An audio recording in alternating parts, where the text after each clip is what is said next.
While the world is celebrating the end of 2020, jihadis are celebrating an attack on a Hindu temple in Pakistan.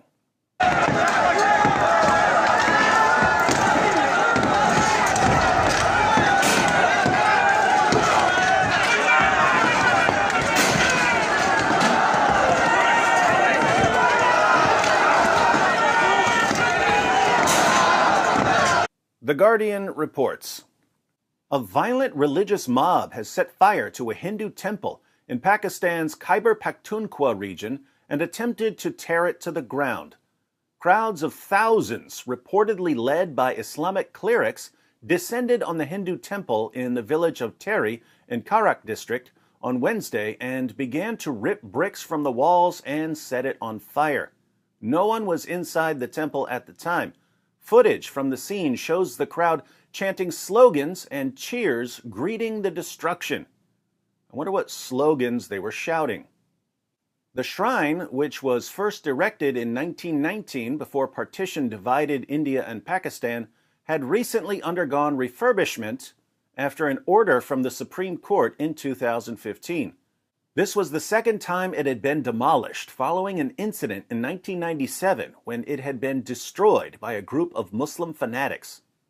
Notice this part about recent renovations. Anyone who's familiar with the Pact of Umar will understand why Muslim leaders would use renovations as a means of inciting a mob. As the early Muslim community conquered Arabia and then expanded east and west, most groups were given two options: convert or die. Christians and Jews were given a third option. They could become dhimmis, second-class citizens who acknowledged their inferiority by paying tribute money to Muslims.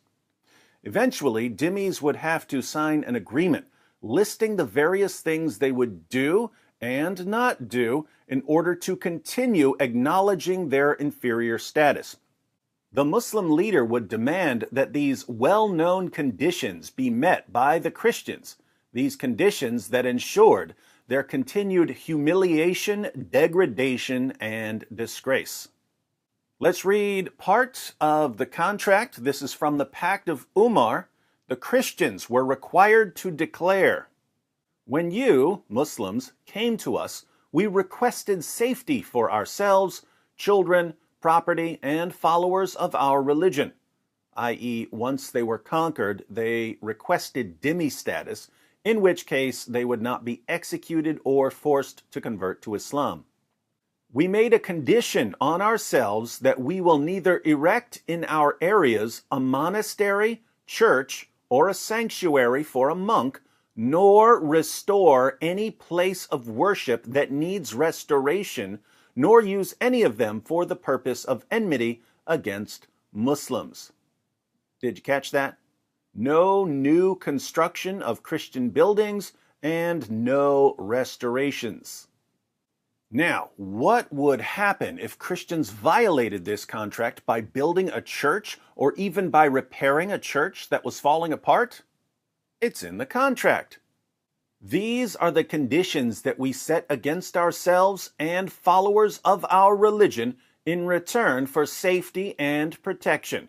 If we break any of these promises that we set for your benefit against ourselves, then our dhimma, promise of protection, is broken, and you are allowed to do with us what you are allowed of people of defiance and rebellion. Apparently, Muslim leaders in Pakistan think of Hindus as dhimmis, even though Hindus wouldn't have been granted dhimmi status by Muhammad and his companions. So, when Muslim leaders hear that Hindus are repairing a building, they view this as Hindus attempting to rise up from their second-class status.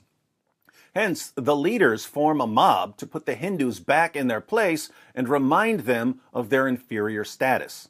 They treat the Hindus as people of defiance and rebellion. Once again, the attacks we see around us, the attacks that we're told have absolutely nothing to do with Islam, can be traced directly back to Islam's most trusted sources.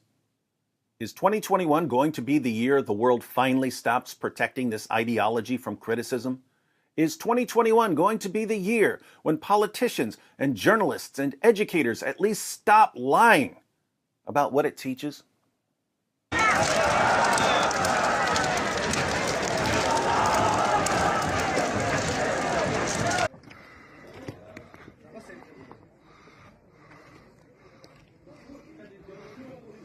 उनका ये वो bathroom है जो तोड़ फोड़ कर दी, ये main door निकाल दिया, ये पुलिस का कमरा है और अल्लाह आपका भला करे। ये आपका ये मंदिर का हिस्सा,